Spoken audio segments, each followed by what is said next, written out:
Halo semuanya, selamat datang di channel pertama kamu. Di sini kami akan menjelaskan bagaimana metode diagram proses berlangsung.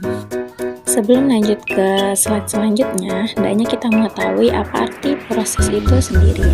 Proses adalah keadaan ketika sebuah program sedang dieksekusi atau dijalankan. Pada saat proses dieksekusi, akan terjadi perubahan status. Status atau kondisi proses itu ada 5. Yang pertama new, kemudian running, kemudian ready, kemudian waiting, dan yang terakhir terminated. New merupakan proses yang sedang dibuat, running merupakan instruksi yang sedang dieksekusi, waiting merupakan proses sedang menunggu satu atau beberapa event yang terjadi, ready merupakan proses sedang menunggu dan siap ditugaskan ke prosesor, sedangkan terminated adalah proses yang sudah dieksekusi. Berikut penjelasan lengkapnya. Saat pertama kali proses dibuat, statusnya adalah new. Kemudian setelah diterima, statusnya menjadi ready. Pada status ready ini, itu berarti proses siap dikirimkan ke prosesor yang nantinya melalui bagian sistem operasi yang namanya scheduler dispatch. Jadi, scheduler dispatch yang menjadwalkan proses-proses tersebut yang akan dieksekusi di prosesor nantinya. Kemudian, jika tidak terdapat kendala, proses tadi akan menjadi running statusnya. Kemudian, setelah proses selesai di running, misalkan kita buka aplikasi, kemudian aplikasi itu sudah berjalan, kemudian kita close atau kita klik tombol exit, maka prosesnya akan di terminated.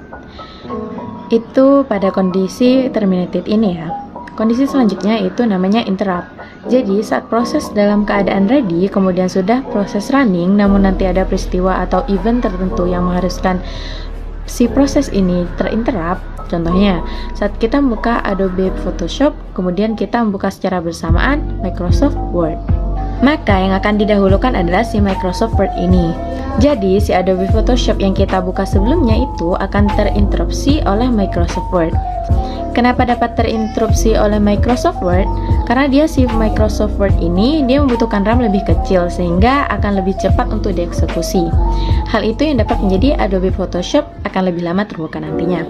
Selanjutnya, pada status running. Juga nantinya dia bisa berubah menjadi status waiting.